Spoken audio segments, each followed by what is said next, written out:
ऐसे नहीं, जोर से बोलो। आप मानते हैं कि विदेशी बैंकों में हिंदुस्तान का काला धन है? आप मानते हैं कि देश के कुछ चोर लुटेरों ने विदेशी बैंकों में हमारा पैसा जमा किया है? आप मानते हैं कि वो रुपये वापस आने चाहिए? दुनिया के किसी भी देश में हिंदुस्तान का पैसा रखा गया है, पाई पाई वापस लानी चाहिए कि नहीं लानी चाहिए? काला धन वापस लाना चाहिए कि नहीं लाना चाहिए? आप तो हाँ ही कहोगे ना, आपका क्या जाता है? आप न क्यों करोगे मुझे बताओ? आप मना क्यों करोगे? आप हाँ कह रहे हैं क्योंकि आपका एक भी पैसा वहां नहीं है। ना कौन कह रहे हैं?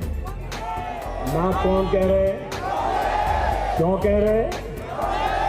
क्यों कह रहे हैं? उन्हीं के पैसे हैं और उन्हीं से मिली भगत करने वालों के पैसे हैं। भाइयों बहनों, मैंने ठान के रखी है, अगर आप मुझे आशीर्वाद देंगे, मौका देंगे, मैं पाई पाई वापस लाऊंगा।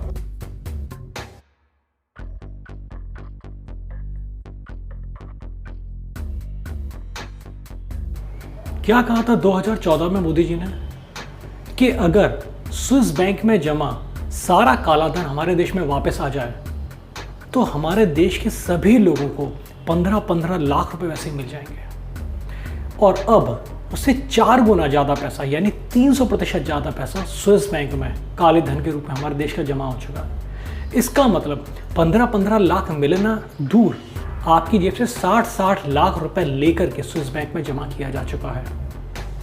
अब आप में से कई लोग ये कहेंगे कि हम लोगों में, कई लोगों के पास तो 60 लाख रुपए था ही नहीं, तो फिर 60 लाख रुपए आपके पास से छिन कैसे गया?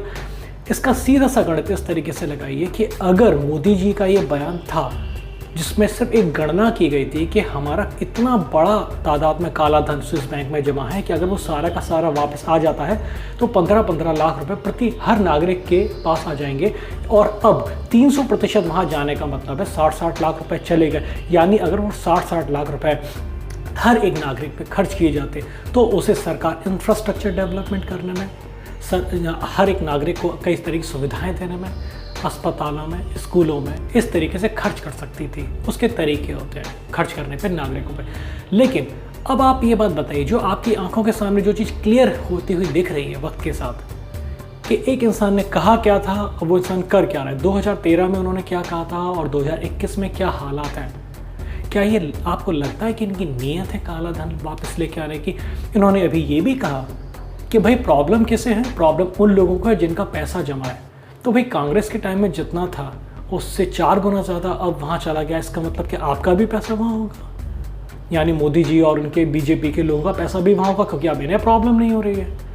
उन्होंने नारे लगवाए ना कि प्रॉब्लम कैसे है, कांग्रेस को प्रॉब्लम है क्योंकि उनका पैसा जमा है।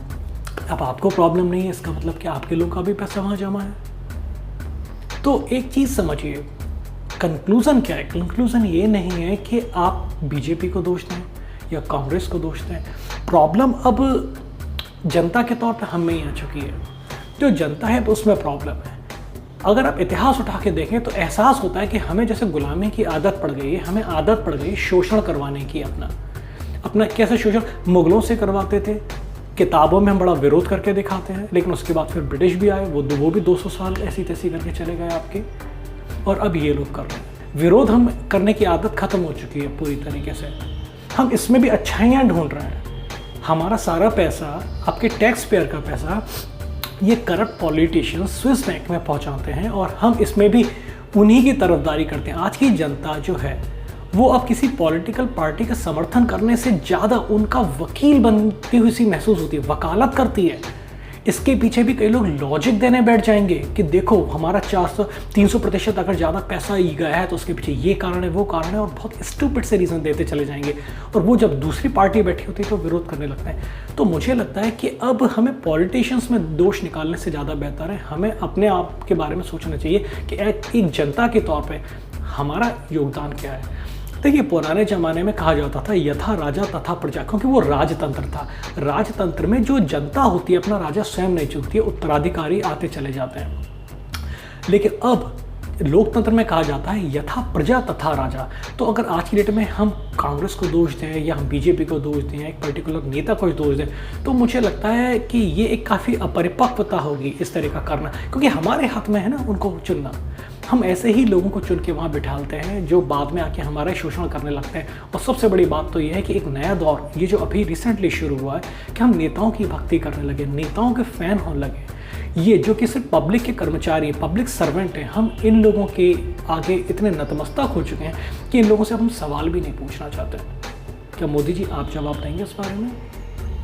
क्या आप लोग कभी इस बारे में सोचने की कोशिश करते हैं कि मोदी जी इस चीज़ सभी चीज़ों पे खुलकर सामने बोलते क्यों नहीं है? आपने तो कहा था ना कि काला धन लेकर आएंगे, काला धन तो आपने 4 गुना ज़्यादा वहाँ पहुँचा दिया। क्यों कहा था, किस प्लानिंग के साथ कहा था? अब इसके पीछे क्या रीज़न है? अब फिर आपको भटकाने के लिए क्या फिर हिंदू मुस्लिम लेकर आएंगे, फिर पाकिस्तान पे युद्ध करेंगे, फिर चाइना का कोई नया ड्रामा दिखाएंगे चाइना का बहिष्कार करके?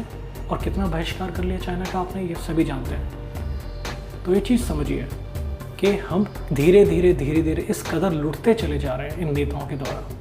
किसी पर्टिकुलर पार्टी को दोष देने का कोई रीज़न नहीं है। अब एक ब्रॉड पर्सपेक्टिव से ही चीज़ों को देखना पड़ेगा, बहुत ब्रॉड लेवल पे आके, कि आप किसी को भी चुन लें, हम जनता के तौर पर हमें नोचा जा रहा है। तो देखें मोदी जी इस चीज़ पे कभी जवाब देते के लिए, क्योंकि मोदी जी का तो बहुत लहर चलती है। देखें इनका क्या कहना है।